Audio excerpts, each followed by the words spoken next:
हमारे चैनल में आपका बहुत बहुत स्वागत है। सभी को मेरा नमस्कार। आज हम सुनेंगे नाग पंचमी की संपूर्ण कथा। नाग पंचमी पर नाग देवता की पूजा करने से आपको उत्तम लोक की प्राप्ति होती है और सर्पदंश का भय दूर होता है। नाग पंचमी का व्रत जो लोग करते हैं उनके लिए नाग पंचमी की व्रत कथा का पाठ करना अनिवार्य होता है। मान्यता है कि नाग पंचमी के दिन भविष्य पुराण में बताई गई इस कथा का पाठ करने से आपको इस लोक में उत्तम फल की प्राप्ति होती है और आपके कुल में सर्पदंश से किसी की मृत्यु नहीं होती। तो आइए व्रत कथा शुरू करते हैं। सुमंतु मुनि बोले, राजन, अब मैं पंचमी कल्प का वर्णन करता हूँ। पंचमी तिथि नागों को अत्यंत प्रिय है और उन्हें आनंद देने वाली है। इस दिन नागलोक में विशिष्ट उत्सव होता है। पंचमी तिथि को जो व्यक्ति नागों को दूध से स्नान कराता है उसके कुल में वासुकी, तक्षक, कालिया, मणिभद्र, ऐरावत, धृतराष्ट्र, कर्कटक और धनंजय ये सभी बड़े बड़े नाग अभय दान देते हैं। उसके कुल में सर्प का भय नहीं रहता। एक बार माता के साप से नाग लोग जलने लग गए थे, इसलिए उस दाह की व्याथा को दूर करने के लिए पंचमी को गाय के दूध से नागों को आज भी लोग स्नान कराते हैं। इससे सर्प भय नहीं रहता। राजा ने पूछा, महाराज, नाग माता ने नागों को क्या क्या श्राप दिया और क्यों दिया, और फिर वो कैसे बच गए? इसका आप विस्तार पूर्वक वर्णन करें। सुमंतु मुनि ने कहा, एक बार राक्षसों और देवताओं ने मिलकर समुद्र मंथन किया। उस समय समुद्र से अतिशय श्वेत उच्च श्रवा नाम का एक अश्व निकला।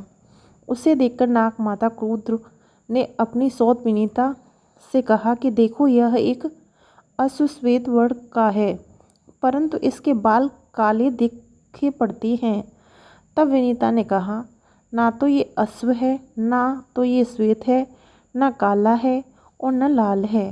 यह सुनकर क्रुद्र ने कहा, मेरे साथ शर्त करो कि यदि मैं इस अश्व के बालों को कृष्ण वर्ण का दिखा दूँ तो तुम मेरी दासी हो जाओगी, और यदि नहीं दिखा सकी तो मैं तुम्हारी दासी हो जाऊंगी। विनीता ने यह शर्त स्वीकार कर ली।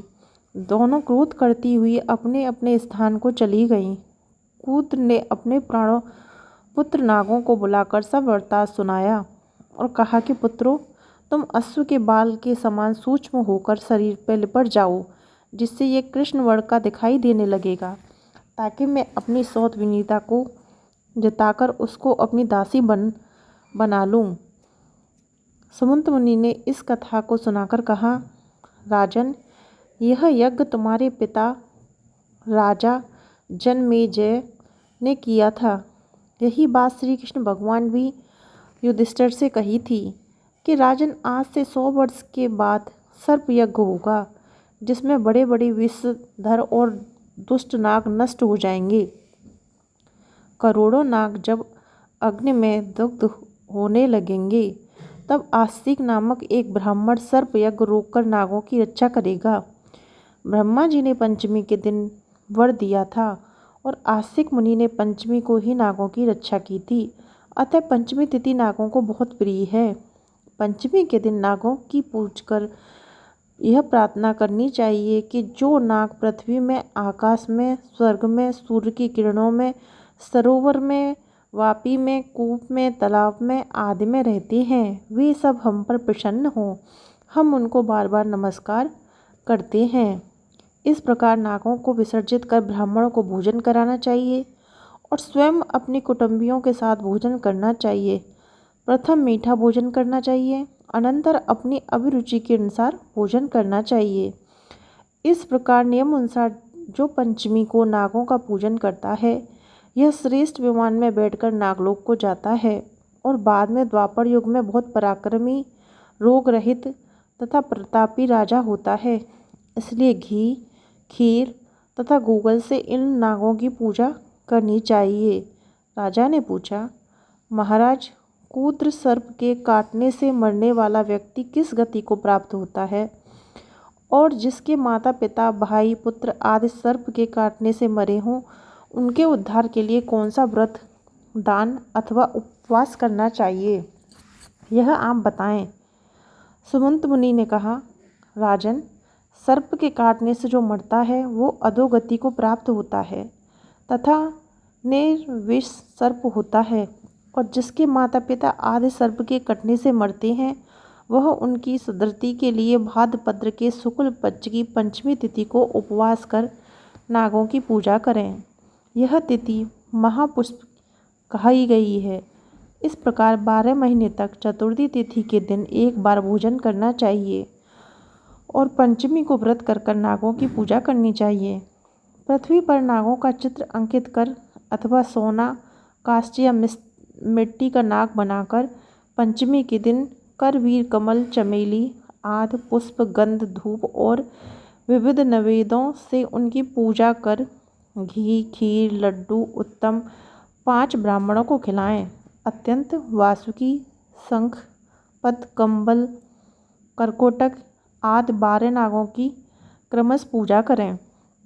इस प्रकार वर्ष पर्यंत व्रत एवं पूजन का व्रत की पारण करनी चाहिए। बहुत से ब्राह्मणों को भोजन कराना चाहिए। विद्वान ब्राह्मणों को सोने का नाग बनाकर उसे देना चाहिए। यह उद्यापन की विधि है। राजन, आपके पिता जन्मेजय ने भी अपने पिता परीक्षित के उद्धार के लिए यह व्रत किया था और सोने का बहुत भारी नाग तथा अनेकों गौ ब्राह्मणों को दी थी। ऐसा करने पर वे पितृ शरण से मुक्त हुए और परीक्षित ने भी उत्तम लोक को प्राप्त किया था। आप भी इस प्रकार सोने का नाग बनवाकर उनकी पूजा कर उन्हें ब्राह्मणों को दान करें। इससे आप भी पितृ ऋण से मुक्त हो जाएंगे। राजन, जो कोई भी इस नाग पंचमी का व्रत को करेगा, सांप डस जाने से वह शुभ लोक को प्राप्त होगा, और जो व्यक्ति श्रद्धापूर्वक इस कथा को सुनेगा उसके कुल में कभी भी सांप का भय नहीं होगा। इस पंचमी व्रत के करने से उत्तम लोक की प्राप्ति होती है। इस तरीके से हमारी नाग पंचमी की कथा समाप्त होती है। आपको हमारी वीडियो कैसी लगी कमेंट बॉक्स में ज़रूर बताएं। वीडियो पसंद आई हो तो चैनल को सब्सक्राइब करें। इस तरीके की वीडियो आपको हमारे चैनल पर मिलती रहेंगी। नाग पंचमी की आप सभी को बहुत बहुत शुभकामनाएं।